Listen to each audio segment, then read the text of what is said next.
So what's up mga ka-Vertusio? Panibagong content na naman tayo ngayong araw. At kung ang usual na ginagawa po natin ay bumibili ng coin para magkaroon ng content, ngayong araw gagawa tayo ng content na isang unboxing ng mga old coins. Etong coins na meron po dito ay hindi ko po binili.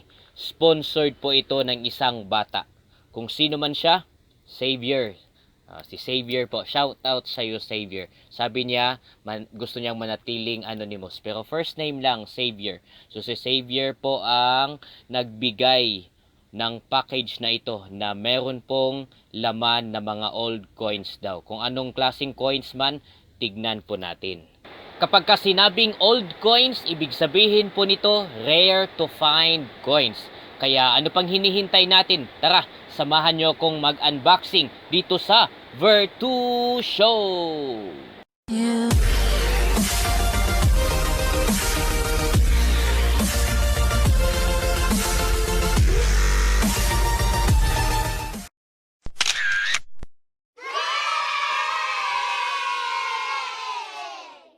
So tignan natin mga ka-Vertusio kung ano ang mga lamang coins po nito. Sabi kasi ni Xavier sa akin, mga lumang coins po ito. Ayan.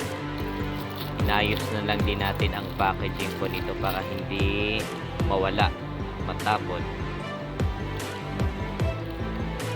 Yan, ito na. Ito na ang mga coins. Ayun! Yan! So, yan ang mga coins na meron po. So, tignan natin ang bawat quality po ng mga coins na ito. Although, gagawa din tayo ng separate na content sa mga coins na ito. Kasama ang pagbibigay din ng estimated na presyo po nun sa subastahan. So, tanggalin natin ito later on. Tapos, tignan natin isa-isa.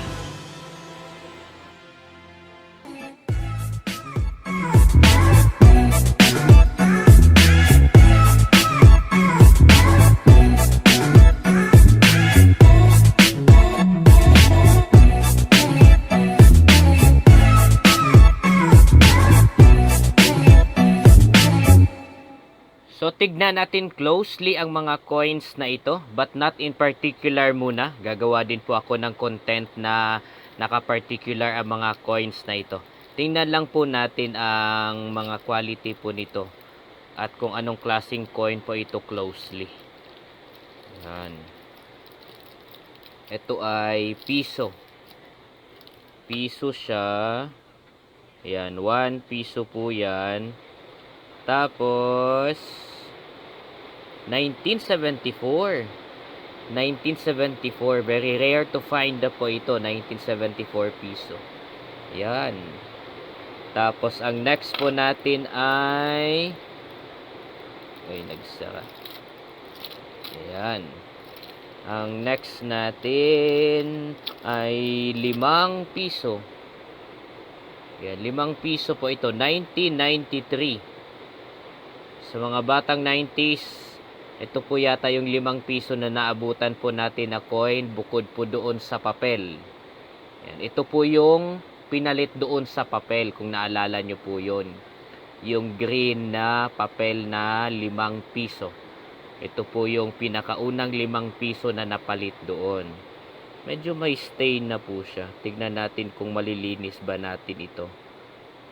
Yan. 5 piso.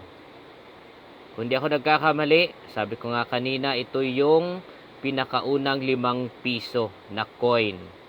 Ito yung pinalit doon sa kulay green na 5 piso. Kung naalala nyo pa yon mga batang 90s.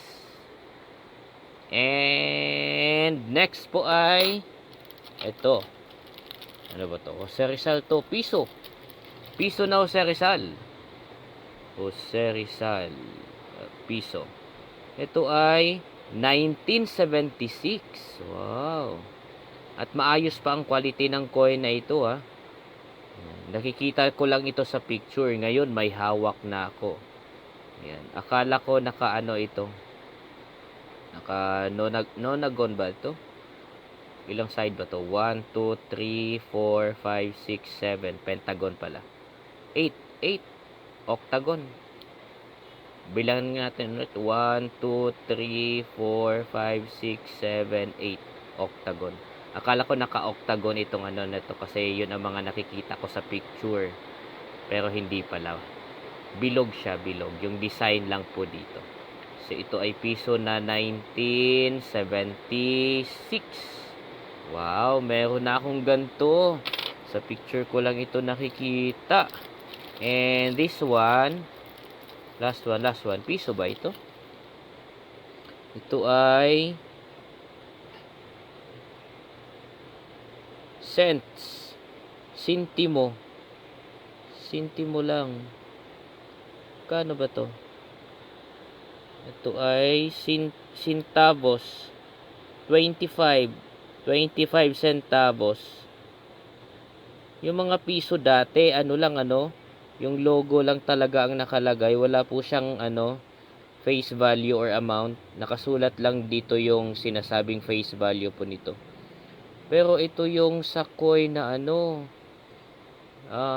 yung katulad sa pinakita sa Jessica Soho, parang ganito yon. Pero piso yon na milyones na daw ang halaga. Ito, same na babae po ito, pero ito ay 25 cents. 1962. Wow. 1962 po ang na ito, ang coin na ito. 25 cents. Siguro ang mahal na nito. May idea po ba kayo dito mga ka-Vertusio kung magkano po ang subastahan nito ngayon? Yan, maayos pa po ang coin na ito, intact pa. May mga sign of impurity lang. Pero malilinis lang natin yan. Yan, so ang dami ko ng mga old coins. Xavier, shout out ulit sa'yo. Thank you, Nak. Thank you sa pag-sponsor ng aking mga old coins. Yes. So, ang gagawin ko dito mga ka-Vertusio ay lilinisin ko po ito. Gagamit po tayo ng metal polish po dito para matanggal po natin yung ibang mga kalawang. Tapos yung mga dumikit na rin na impurities dito kasi for sure, ang tagal na neto.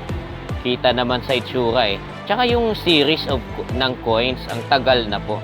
Kaya ano pang aasahan ninyo. Pero let's see kung meron tayong magagawa through metal polish po dito. Tapos gagawa ako ng content na naka-individual na po ang mga ito together with their estimated amount. Tatanong ko ito sa grupo kung magkano. Lalo na kung magkano ito sa subastahan. Ang sarap na netong dalhin sa subastahan. Mahal po ang presyo nito pero wala pa akong ganito eh. Wala pa akong mga ganito kaya iipunin ko na lang yung pera na meron sa mga coins na ito. I would rather have these kind of coins rather than of selling this one. So ito ay bigay po sa akin ni Xavier kaya ingatan ko dito and be part of my collection. So mga ka-Vertusio, kung meron po kayong coins dyan na gusto nyo pong itanong kung may value po ba ito, magkano ang estimated na presyo nito, saan po ito dinadala para ibenta, subastahan, i-PM nyo lang ako. Okay po? So wag po sa comment section again. Meron po akong link dyan sa YT ko na direct po yan papunta sa aking FB page. Doon po ako sasagot. So medyo naglaylo muna kami sa pagbili ng coins ngayon kasi marami na po kami na in stock sa susunod na naman. Pero sa mga mag-i-inquire po kung magkano po yung coins na hawak po ninyo, magkano po ang bentahan yan sa Numista World.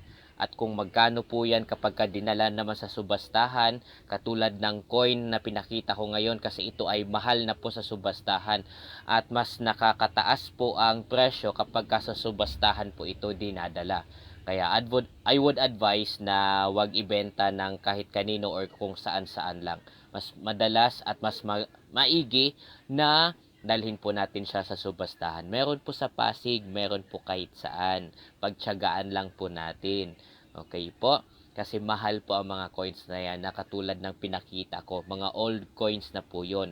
Rare to find coins. At syempre, para lagi kang updated sa mga latest videos ko dito sa Vertu Show, mag-subscribe. At syempre, i-hit ang notification bell para lagi kayong updated dito sa aking mga contents at mga bagong hanap na coins. Thank you! Bye-bye!